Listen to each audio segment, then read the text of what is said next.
What's going on YouTube? Welcome back to another video. Today we are in a parking garage because I couldn't find anywhere else to film, and we are talking about 7 things that you should know before you buy a C7 or 7.5 Audi S6. Now the first thing is right there. What's the difference between a C7 and a 7.5? Well, a C7 is a 2013 to a 2015 S6 or A6, and a C7.5 is when they facelifted the car, changed around a couple things on the bumpers, a little bit with the lighting, and a couple other little things between the cars. But when you hear someone say C7.5, it's a 2016 to a 2018, and C7 is 2013 to 2015. Number 2 is that all of these cars are actually on air ride. A lot of people don't know that, and when I lowered my car using a module, which I have a video on, as well as using VCDS, which I also have a video on, they were like, man, you installed aftermarket air ride on an S6 so fast. No, the reality is that every C7 and 7.5, S6 and S7 came on air ride. Now the RS7 had the option to go back to a true like spring over coil or coil over,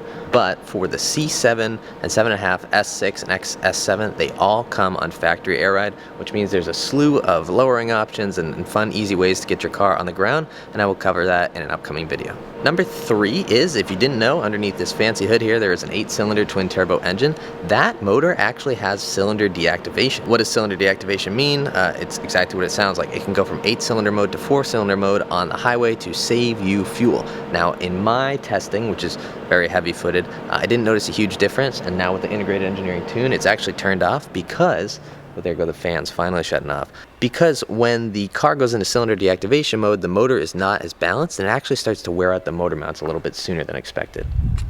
It is especially funky if you have an exhaust, because you can hear the car almost sound like it's misfiring when it goes into 4-cylinder mode from 8-cylinder mode. Number 4 is something that the boys from the C7 Facebook group taught me. I didn't even know this was a thing. I don't have a Prestige model. Prestige models have power closed trunks. Mine is just, you know, the typical gas strut. But if you kick underneath the rear of the car in a proper manner, and the key is close enough to it, the trunk will open. Obviously that's like kind of cool. It's not the most helpful thing in the world, but it's interesting, and I had no idea that it actually worked. But how about now? Open. See, it's I can't figure. Oh, okay.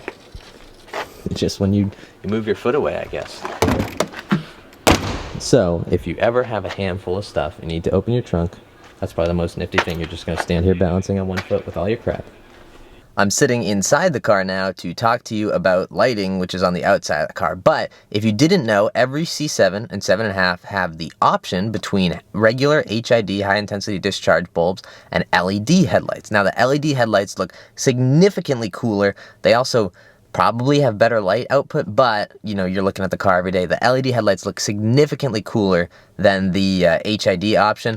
These are my LED headlights and what they look like, and then here is the standard HID headlight on a 7.5. Now if you go to the C7, those arguably have the coolest looking headlights on an Audi in recent memory. They have like the true like matrix LED setup, and it is pretty wild. And then you look at the C7 with the regular headlights, and it just doesn't compare. So if you're looking to buy one of these, I would highly recommend looking for an LED headlight car. Obviously that probably means it has more options in general, but it's a really cool option to have on your car, and something that looks very, very, very, very nice compared to just the regular HID headlight. How many times did I say very there? I guess I should talk about other options as well. One of my favorites is the Arras red design selection interior, because you get the red seats, but you also get the red weave in the carbon fiber. I'm going to see if I can find an old video of this, because I'm definitely not going to be able to capture it in the garage lighting, but the red weave in the carbon fiber is sick. Also, another option that a lot of people don't know about is this right here.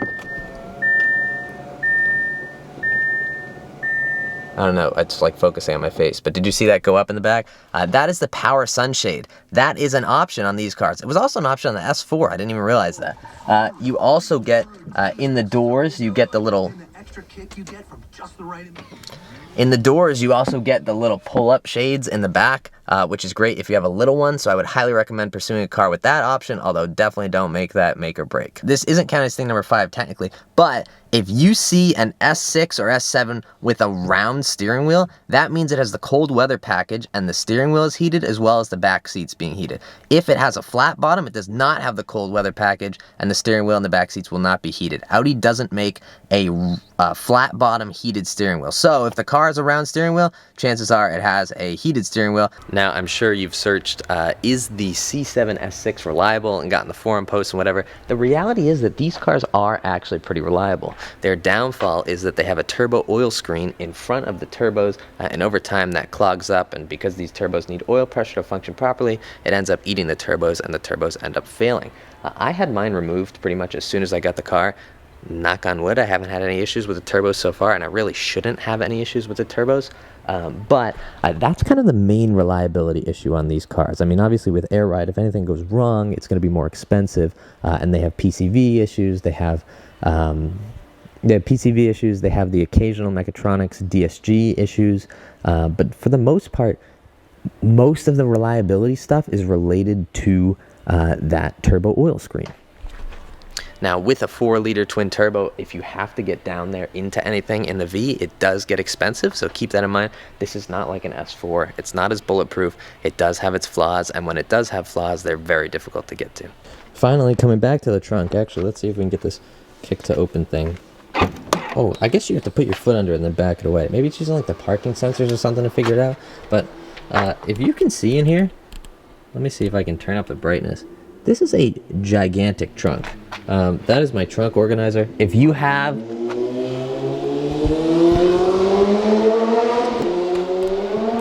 Very nice. If you have an S4 currently and you're a parent like I am, you'll know that you have to fit the stroller in turned sideways. You can't push it in this way. This trunk is long enough where I can put my stroller on this half and still have my trunk organizer, which has like all my crap in it, with no issues whatsoever. That's my full-length tripod for reference there. And bonus for you, bonus tip. This is tip number 8 technically, but I'll call it the bonus. If a car has this stitching, be it black or red or whatever other colors seats you can find, silver, white, this means that it has the sport seats, which I believe were standard. They have nice bolsters, big side bolsters, adjustable bottom, and they look really cool. If the car has seats that look like these, people really like these seats for some reason. I think they look kind of lame, visually, of course, but those are what they call the comfort seats. I believe they're a little bit softer, they have a little less bolstering, but they are cooled and they have massage features. So a trade-off there. You don't totally get a lame seat, but again, kind of like the steering wheel. If you look at the steering wheel and it's flat bottom, you know the car doesn't have the cold weather package. If you look at the car and it has the quilted seats, it does not have massage or cooled seats, but you know that you do get a super gangster looking seat, so I would highly recommend going for a stitched one. But if you're looking for massage and cooled seats because you're an old man, go for that option. I already ended the video, but I'm adding this in before I end the video. One more thing that you guys should keep an eye out for. If the car has a front camera, can I access this right now? No, I gotta have the car on. If the car has a camera in the front grille, which is pretty easy to see, you will actually get, obviously, a front view camera, but you also get an overhead view. Will this focus? Actually, I can change the view to purely overhead. You will actually get an overhead view. There's cameras on the front and also in the side mirrors that create this full surround image. It looks kind of wonky. Look at that Chevrolet next to me. But if you're looking for a surround view, you need to see a front camera in the front grille. These cars also did come with night vision. It'll be inside of one of the rings, so if you're looking at the car and it has a camera below and a little camera inside of, I believe, if you're looking straight on the car, it's the right side ring, but don't quote me on that. One of the rings on the end will have a little hole in it, and that will be the night vision camera. So just something else to keep an eye out for if you're trying to gauge options off of the internet, like I was, because there were only a couple S6s for sale around me. That is all I have for you guys today. I hope you enjoyed this video. If you're new to the channel, please consider clicking the subscribe button.